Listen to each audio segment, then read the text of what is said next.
Hi, friends. My name is Rebecca, and I'm glad to be with you today.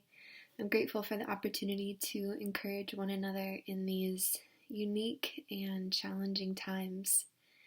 My encouragement today comes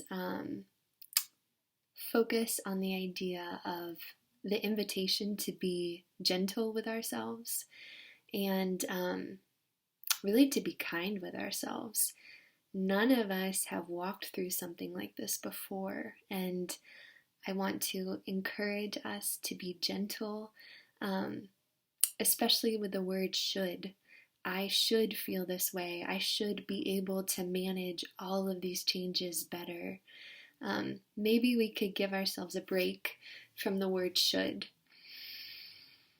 I think we also have this invitation to extend grace to ourselves and kindness in the midst of these circumstances. I've been reading a book called Try Softer, which I would highly recommend. It's based on the premise that often in life, when we walk through difficult circumstances, our response is to white knuckle our way. If you imagine driving a car and gripping it really tightly, white knuckling, saying, I must just try harder to get through this. And maybe our invitation instead is to try softer and to find healing and grace in that way. I really appreciate this book and how practical it is. And I wanted to share, there's a section that talks about try softer language that I would invite us to consider in this really unique time. So that includes, what is the gentlest thing I could do today? What words or affirmations remind me of my true self? What kind of support do I need? Whom could I reach out to if I'm feeling overwhelmed? What part of myself needs support right now? What activity would be soothing for me when I'm feeling triggered or when I'm feeling overwhelmed?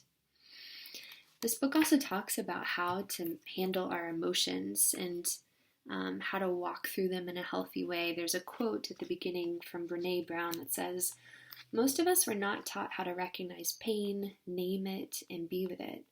But what we know now is that when we deny our emotions, it owns us. When we own our emotion, we can rebuild and find our way through the pain.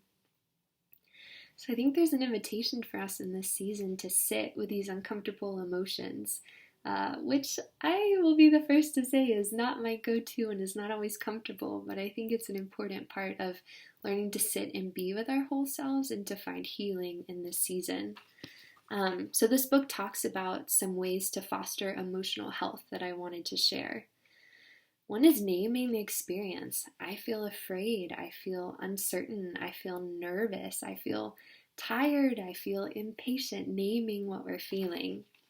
And then riding the wave.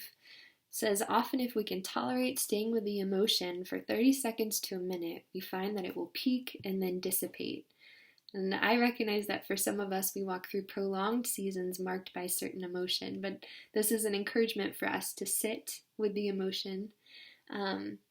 And then practice containment, which basically means it's not always a healthy time for us to try to dive into our emotions. So perhaps there's an invitation when we acknowledge something distressing to say, hey, I recognize I'm feeling this. I'm not in a place to process this right now, and to contain it, to say, I'm going to come back to you later, rather than feel the need to always dive into these emotions fully. And then to employ curiosity of saying, hey, I recognize I'm feeling this. I wonder why that might be. Rather than judging ourselves for the emotions that we're feeling. And then lastly, reminding ourselves of what's true, speaking grounding statements, including, I am loved, I am valued, I am in process. I want to share with you the shirt that is one of my favorites. I'm not sure if it's backwards on the video cam or not, but it says, always becoming, which is a reminder for me that we're always in process and we're always in the journey of becoming, and we're in this together. So as this season, God can use this season to shape us, I pray that we would be gentle with ourselves. As again, none of us have walked through something like this before, and we need each other, and we need the grace of God to experience His nearness, and that He alone can satisfy us and is eager to satisfy us and eager to be with us. I recognize that when life slows down in some ways, recognizing it's not slowing down for everyone in this season, but when normal life takes a pause, sometimes it can be when the busyness slows down or there's more quiet, that what's been inside of us can really rise to the surface. We might realize, oh wow, I had no idea that I was feeling these things. And that can be distressing and that can be scary. And I trust and believe that our God will meet us in those places with tenderness and with kindness, that He has invitations for us in this season, that He has purpose, that He will use this and is eager to meet with us. I believe that this grieves His heart. I believe, yes, that this season grieves His heart. And I believe that He will provide light and is providing light in the darkness, that He's meeting us in these spaces and these times.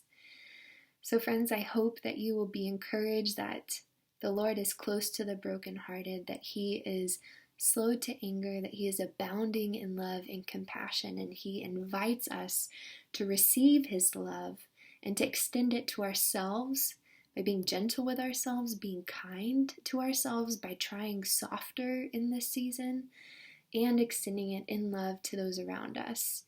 He invites us in Philippians 4 to come to Him with thanksgiving, letting Him know our needs, our concerns, and then choosing to own truth, to focus on putting in our minds what is true, what is right, what is pure, what is honorable, what is just, what is lovely, what is commendable.